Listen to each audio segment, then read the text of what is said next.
Sekolah A dibutuhkannya satu guru, yang ada satu guru. Sekolah B dibutuhkan satu guru, tapi tidak ada guru honorernya. Sekolah C dibutuhkan satu guru, tapi ada dua guru honorer. Begitu juga dengan sekolah D, dibutuhkan satu guru, tapi ada dua guru honorer. Nah, kebetulan misalnya Pemda membuka formasi di sekolah A. Namun ternyata misalnya, kalau yang menang sekolah A nggak ada masalah, sesuai dengan formasi yang dibuka. Tapi yang menang ternyata adalah sekolah C, di mana individu guru sekolah C ini itu tidak kebagian jam mengajar yang ada di sini karena sudah diisi oleh temannya yang biasa mengajar, misalnya untuk mata pelajaran matematika misalnya. Yang mengajar itu teman satunya, dia tidak kebagian jam di sekolah C. Maka jika kejadiannya seperti ini, maka formasi dari sekolah A akan kami pindahkan ke sekolah B. Di sini tidak ada guru honorernya. Lalu pemenang yang ada di sekolah C akan kami pindahkan ke sekolah B. Nah, kursinya pindah ke sekolah B, lalu pemenangnya akan kita letakkan di sekolah B.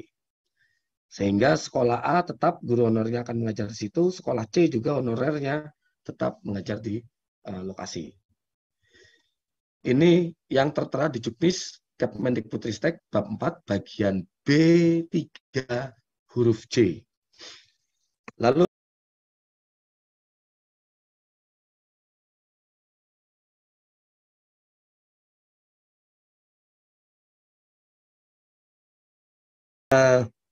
ini kami informasikan bahwa Pemda saat ini kan tidak banyak yang tidak membuka formasi observasi P2 ataupun P3 sesuai dengan jumlah kebutuhan yang ada. Sini saya berikan ilustrasi, misalnya ini yang ada di Juknis ya, Kemendikbudristek di bab 4 bagian B nomor 3 butir I, huruf I. Misalnya ada 4 kebutuhan. Ilustrasinya misalnya ada 4 kebutuhan. Ada sekolah A, B, C, dan D. Ada 4 kebutuhan. Masing-masing kebutuhan juga sudah diisi oleh guru-guru non-ASN. Tinggal kita seleksi saja mana yang bisa ditempat, mana yang bisa diangkat.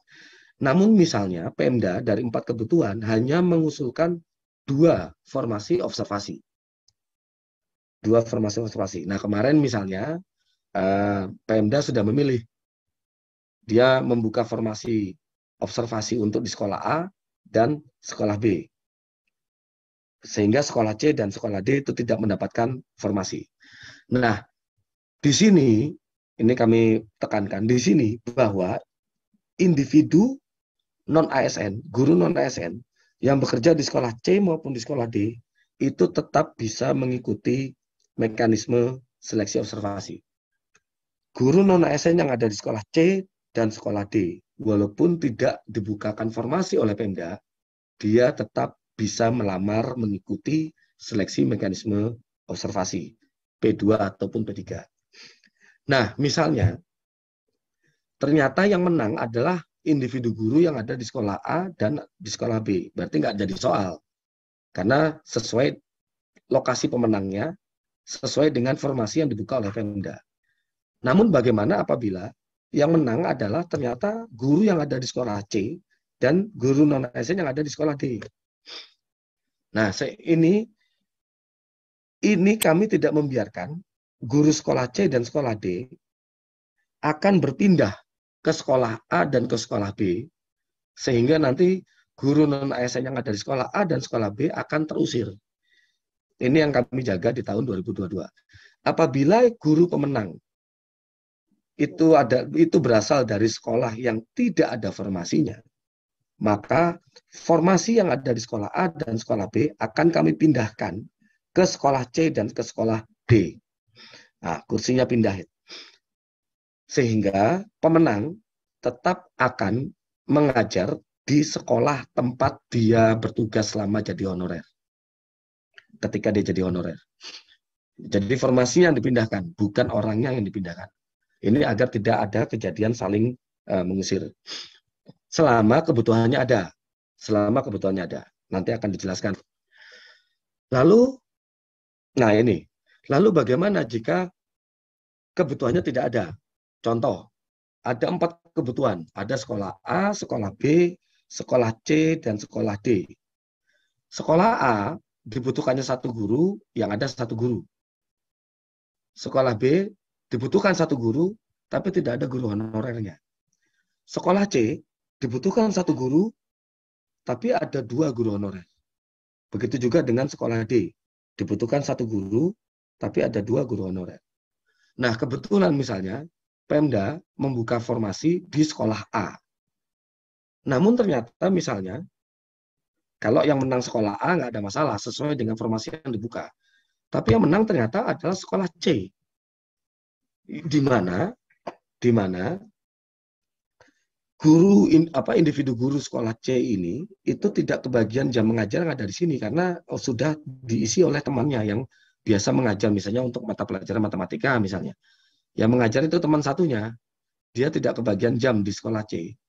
Maka jika kejadiannya seperti ini, maka formasi dari sekolah A akan kami pindahkan ke sekolah B. Di sini tidak ada guru honorernya. Lalu pemenang yang ada di sekolah C akan kami pindahkan ke sekolah B.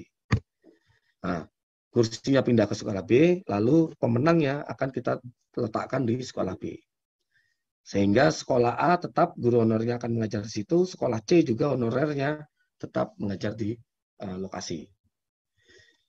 Ini yang tertera di Juknis Kemendikbudristek bab 4 bagian B3 huruf C. Lalu terakhir untuk mekanisme penempatan ya. Kondisinya masih sama. Ada kebutuhan di sekolah A, B, C, dan D.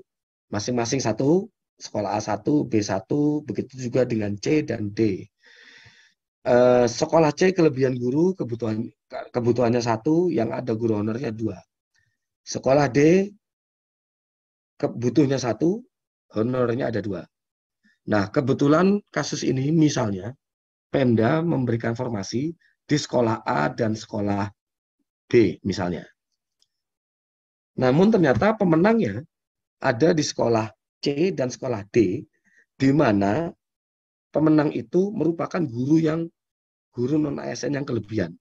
Misalnya, jadi sekolah C dan sekolah D misalnya sudah ada guru ASN-nya misalnya, dan di situ ada guru honorer yang kelebihan beban tugas, kelebihan jumlah guru.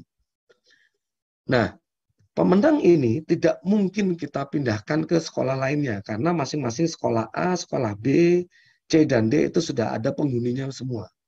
Sudah ada penghuninya masing-masing. Kalau tadi kan kasusnya kita pindahkan ke sekolah yang kosong, yang tidak ada guru honorernya. Namun kalau kasus ini ceritanya, guru honorernya juga sudah penuh. Maka yang akan kami lakukan, walaupun dari Pemda menilai yang menang adalah sekolah C dan sekolah D, maka pusat berhak untuk memenangkan pemenang yang kedua. Kembali ke sekolah A dan sekolah B, maka formasinya tetap akan ada di sekolah A dan sekolah B. Ini tadi makanya kami dari pusat bermohon betul kepada pemerintah daerah, Bapak Ibu yang di pemerintah daerah, agar lakukan penataan guru baik ASN maupun non-ASN sebelum dilakukannya seleksi observasi di tahun 2022 ini. Karena seleksi tahun 2022 ini intinya tidak akan menggeser individu ke tempat yang lain. Individu itu akan diangkat di tempat dia bertugas selama ini.